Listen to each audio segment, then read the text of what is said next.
Well, good evening. I'm Sherry Naudine, owner of Collegiate Sports Advocate, and I have such a special guest here tonight. I've known Jenna Lord since she was at the end of her junior high years, and I want to introduce you, Jenna Lord, and we're going to talk about her journey. Yes, hi everyone. My name is Jenna Lord. I am going to be a fifth year senior at the University of Charlotte. And we're going to kind of dive in a little bit to what my recruiting process looked like, how much it has changed over the years since I was being recruited. Transfer portal, I've been to a few stops, so we'll dive into that a little bit, and just kind of some obstacles and adversities that I've faced and kind of pushed through, and just kind of the mindset of it all. So we will go ahead and get into that. So I graduated in the year of 2021. And so something that was a little bit unique about my class was the rule changed, where college coaches couldn't, recruit until bring kids in for visits until September 1st of your junior year. Well, my class was kind of the first that was split half and half.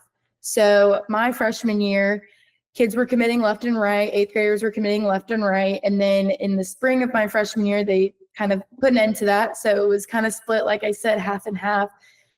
Kids were committed to any school, and then the other half had to wait.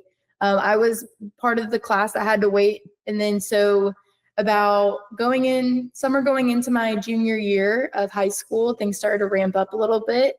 I was really fortunate and kind of a high recruit in high school. So I had some tough decisions to make going into September 1st of my junior year. I was really blessed in being able to go on a bunch of visits and meet a bunch of coaches and people, and really getting to kind of dive into and figure out what I wanted in my school. And so I went on a few visits, and I ultimately decided to go. I ended up at my dream school, which was University of Alabama. I had just moved to Alabama like a month before I committed. So it seemed perfect. I was an hour from school. It seemed perfect. I actually got hurt going into that COVID year, spring of COVID. I had to have shoulder surgery, and then ended up rehabbing, going into my senior year, started to come back a little bit from that, graduated, and then I headed to Alabama my freshman year. I ended up, I think, starting about the back half of the games. I was pretty much a consistent starter and had a pretty good freshman year. Ultimately, for me personally, it wasn't the best fit for me. And it was a really big growing up moment for me in deciding that my priorities were no longer what the school offered me at that point. I owe a lot of great things to that school, but for me personally, I just decided that it was time for me and my family to move on and kind of just discover another school that maybe fit me personally a little bit better. And so that's exactly what I did. I went into the transfer portal after my freshman year and ultimately ended up at Ole Miss. For me, the fall was hit or miss. I actually, for my whole college career, starting with fall of my freshman year, was dealing with kind of a back injury, a bulging disc injury. And that was it in itself, some adversity. I had to learn how to deal with a chronic injury at 18 years old. So anyways, still dealing with it at Ole Miss and kind of getting worse here and there. Spring of my sophomore year, when I was at Ole Miss, I really just fell out of love for the game. It was something that it was so painful for me to mentally go to practice every day. And like I said, fell out of love. It affected every aspect of my life. And for me personally, I don't want to say mature enough, because I was very mature in some aspects, but I had a lot of learning about myself to do. I'd never really struggled in the sport growing up like I did when I got to college, and ultimately didn't know how to pull myself out of it, and didn't know how to separate softball me versus everything else me, which was way more important than softball me. So I kind of fell into that trap that a lot of athletes fall into, where you lose your identity in the sport. And when your sport, you kind of revolve in college around your sport, it's really hard to dig yourself out of. Ultimately, I ended up leaving the sport altogether my sophomore year, middle of my sophomore year. Just felt like I was ready to close that book, hang up the cleats, and kind of move on with my next chapter in life, being a student. And so that's what I did. And I operated for a few months as just a normal student. And then a few months go by, I'm still rehabbing my back and everything. And my dad, of all people, he just kept kind of putting a bug in my ear. He's like, "Are you sure you're done?" In reality, I don't know if he was ready for me to be done either, but he kind of kept putting this bug in my ear where he was like, "I just feel like you could touch a lot of people with this. Like, I don't think you're done with this." Then I ended up talking to one of my travel ball coaches, and she was like a big sister to me growing up. And she just kind of said the same thing. "I think you can touch a lot of people with what you're going through because it's kind of uncharted territory." So I decided, kind of for the fun of it, to put my name back in the portal when it opened up that year, and not really expecting to see a lot of people reach out. And sure enough, Coach Snyder, who was at Texas Tech at the time, he did. And previously, middle school and high school, I lived in Tampa. So I would go to Florida State camps all the time when he was there, and kind of built a little bit of a relationship that way. And he reached. And I want to insert there because relationships really, really matter in this sport. And I want to also compliment you, what you just said, that, you know, all of a sudden you got a lot of interest. You built that reputation for yourself. You had a name for yourself. You were well respected in your game and who you are as a person and a teammate. So none of that got lost during this transition of, well, am I going to continue playing or not? So I want to compliment you for that, because a lot of people don't recognize how important the positive relationships are. And I think you set yourself a great foundation for that. That is always something. My dad's a salesperson, and he works very closely with Sherry, is that you never burn a bridge, and you always, you know, want to put your best foot forward at all times, and even operate that way at 14, 15, and all the way through. That's a huge part. And I could go and talk about that for a long time. What you put out on social media and how you operate, that's a huge, that's a huge. How you present yourself. You know, we talk a lot about that now, and branding. Like I created a program called Branding You. You have to brand yourself, and you have to live up to that brand, and what you put out there becomes your brand. So very great lesson. Yeah. And it does, I mean, like I said, starts at 14 and it follows you all the way through your adulthood. So, well, I want to hit another rule that you ran into when you reconnected with Coach Snyder. Is that then all of a sudden the NCAA made another rule change, right? Now we're talking about 3 rule changes at this point, and you know, you're in college, which was you couldn't transfer twice. And so here you were, and then what happened when he said, "Come and play for us"? But what were the provisions that were the but? Yeah, so there was the ability, when he reached out to me, we obviously both knew. That's why I didn't think I was going to get a lot of interest. It's like, "Hey, I'm free, but I have to wait a year for you to get me." I could obviously be at the school, but I'm not allowed to compete for a year. So, and of course, coaches, when they're looking in the portal, they want kids now. So that was something that I was really fearful about. But Coach Snyder reached out, and he knew that that was something that was kind of blocking me from playing there. There was one slim chance of applying for a mental health red shirt. And if that was the case, or a mental health year, and if that was the case, then it could be lifted. But with what was going on in the NCAA at that time, they were very, very, very strict, even getting paperwork and, you know, just certain things, very strict. So I got there and I was working on this waiver, I should say, for all of fall. Wasn't allowed to play in the fall. Worked my butt off in the fall, though. When the girls were having fall ball games, I was taking an extra day of lift and things like that, just really trying to make sure that I was still at the best part of, you know, my game as possible, even though I didn't get the game reps that everybody else did. But anyways, going through that, ultimately we decided to pull the waiver because it was pretty evident that it wasn't going to get through and it wasn't going to pass. So we decided that I was going to sit and redshirt my junior year and use that as kind of a behind the scenes. Coach Snyder is just one of the best, if not the best, in the game of teaching offense.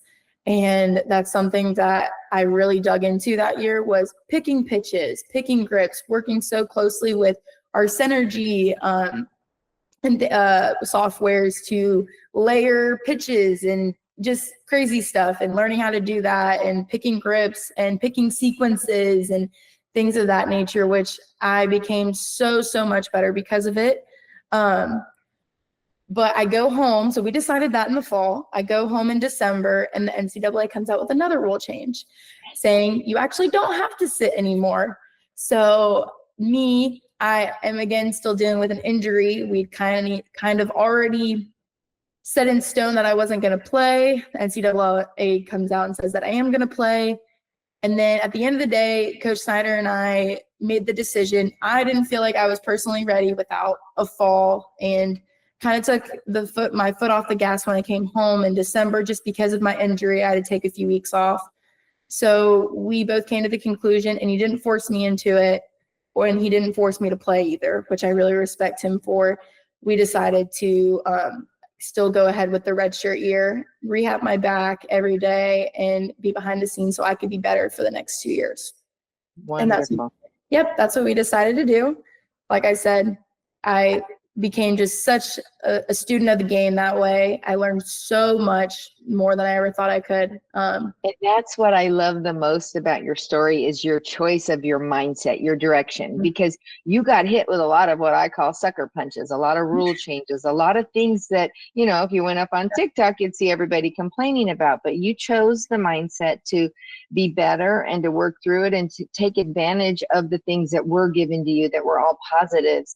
And then you got hit with the worst possible thing that could happen. I know, I see your face, and I felt the same. I was like, no. It was a coach change. Yep. And the coach, sadly, I'll let you explain it your way, unless you want me to explain it. But I mean, just one thing to add with that note, I had, redshirted and rehab that whole semester. And then as soon as season ended, I was getting back injections like consistently, just to make sure I felt good and things like that. And for me, in order to continue with the procedures, I had to go get looked at by a spine surgeon for him to okay, and I can continue to get these injections. And then he took a look at my scans and said, we need to have surgery now. Oh. And so I was shocked, to say the least, just because I had spent my whole redshirt year rehabbing, when in a perfect world, I wish I would have had it done in January and I would have been good in May, right. But that's obviously not the world we live in. And so anyways, I had surgery, and then 2 weeks later, there was a coaching change at Texas Tech. And I, like you said, just absolutely felt gutted. Not only did the coaching staff, the head coach leave, and the coaching staff was gone as well, I was 2 weeks post-op with a brand new coach coming in who didn't know me. And that just isn't an equation for success, in my opinion. And so ultimately, I felt me, my family, the new coaching staff at Texas Tech, we all decided that it was probably best for me to go our separate ways as well, for me to move closer to home and just find a new home. It hurt. That was probably the worst part of my career, because Lubbock was such a home to me. I was ready to spend my 3 years there, but God works in mysterious ways, and life changes in an instant. And and I truly believe everything happens for a reason, because if I didn't go there, I wouldn't have learned so much. Right. I wouldn't have met amazing people and built that connection with the coaching staff that was there. I wouldn't have been around such an amazing training staff, weight staff, and surgeon. Surgeon that I saw was the neurosurgeon for the Texas Rangers. So I couldn't have asked to be in better hands. So there's just a lot of things that I'm really thankful for. Although I wished at the time that I would have finished my career there, it was for the best. And ultimately, I made the best decision to go back in the portal, which was not something that I wanted to do at the time. Exactly. You're like, no, not again. Yeah. So, and with also me being 2 weeks post-op and me having to transfer already 2 times in 3 years, a lot of people looked at my reputation differently, which was really unfortunate. And I think that's a testament to people out there as well, is that you can only control what you can control. I know I could have put my head down every single night and known that I've done the best that I could. I never changed once as a person. And I know at the end of the day, I was a hardworking ball player, a great teammate, and a great person. And if other people, coaches, spectators, parents want to say otherwise, that is okay. And I think that's the biggest, I say, antithesis of this whole thing, is that you built such a strong foundation about who you were as a person and all that you had built, your years of travel ball. That's when I met you. And just, the smile on your face, and no matter what came in your way, you weren't going to be, taken off your path. And then you got the offer, and what made you choose where you're at? Yep. So I fell back in love with the sport at Texas Tech, and it made me, after I had surgery and after the coaching changes, like, this time I know I'm not going to give it up. This time I fell back in love with the game, and I know there's a place out there for me where I know a coaching staff's going to give me everything that I need, and then some, that I can excel as a person, as a ball player, and as a teammate.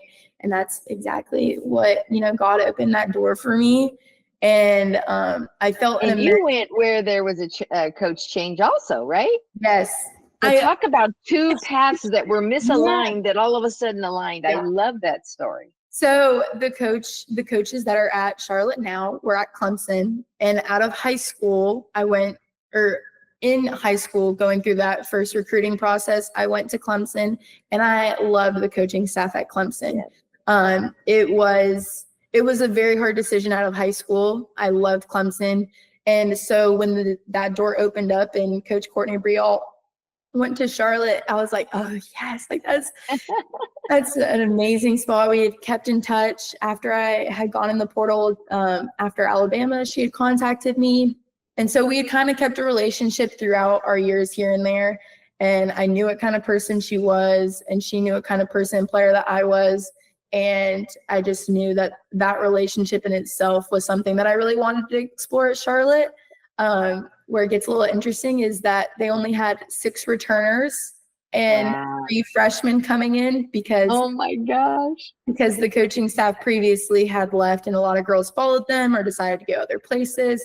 So it was kind of almost gutted to a lot of like outsiders. And, with me being in kind of unstable places or not unstable places, but me not being in a stable place for more than a year, I was a little nervous. When I went on my visit, I was there a year ago today. They didn't have any commits, so it was just very nerve-wracking. Yeah, you're like, oh. So I took my time a little bit, but I knew I loved the coaches there. I mean, it was like I was talking to older brothers and sisters, and it just felt like very at home to me. And I knew that was something that whether we lost every single game or we won every single game, I was going to be in a good spot. And that was my priority at that point. It wasn't big shining lights anymore. It wasn't the gear anymore, which immaturely was me in the past. I wanted a place that I could grow as a person first and foremost.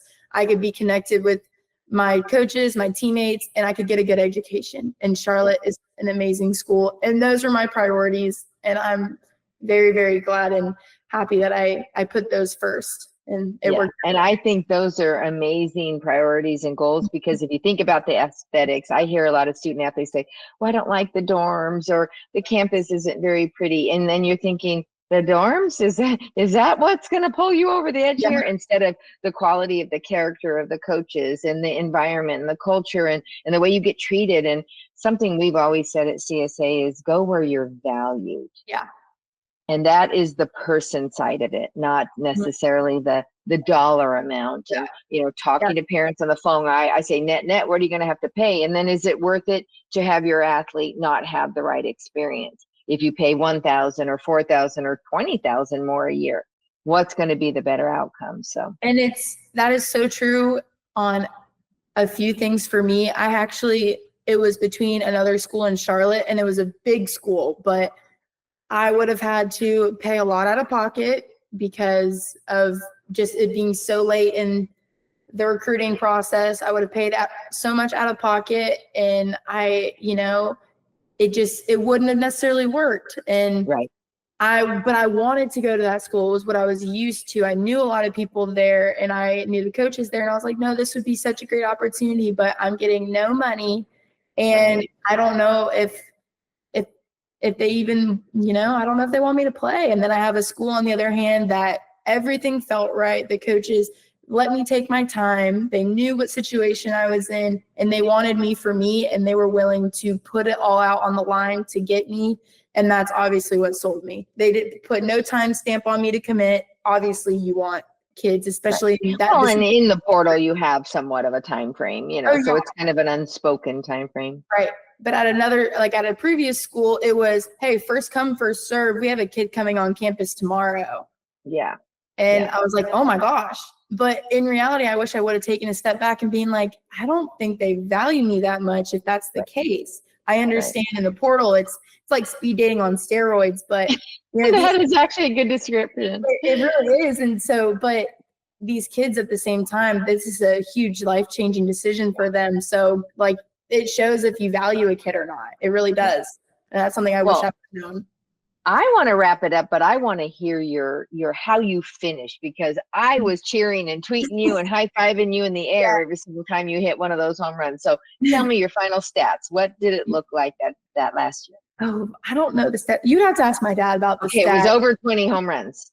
I know 21, that. Yes. That's the stat. I ended up breaking records at Charlotte. I ended up getting healthy. I came back in. I played a few fall ball games and did well. And then in the spring, kind of just had like a video game like year, which I wasn't even expecting at all. I was like, oh, it would be nice if I hit my dad was like, I think you'll hit like 8 to 10 bombs. I was like, really? You think so? And then to see the year that I had of not ever really being a home run hitter, more of a doubles hitter, just to see the stats just take off. It was obviously a good feeling, and it doesn't mean that it was always like this, but it was a really surreal moment to kind of see just the hard work and all the adversity pay off, because that's what I thought. I thought it was the reward for your mindset decision, for your decision to say, hey, I'm going to make the best of it, and I'm going to be the best person, and I'm going to do the best I can. So if you had one word of advice or one sentence of advice for this generation that's just going through the portal and those coming in to make new decisions with new NCAA rules, what advice would you give them? I think I can't describe it a better way than you did, and it's go where you're valued. And I know sometimes, people are tricky, and, sometimes you feel it and it's not actually the case when you get there. But at the end of the day, it may not be your first place, but go where you are valued no matter what situation you're in.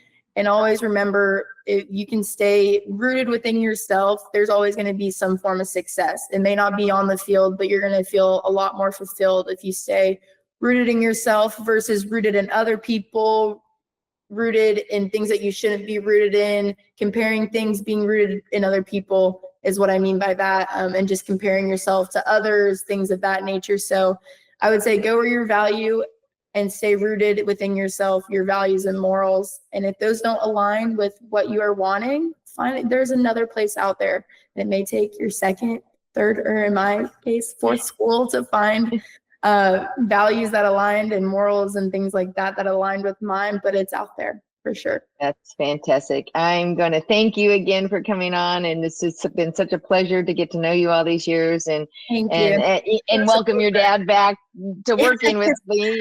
So it's those relationships that mean the most, why we all do what we do. So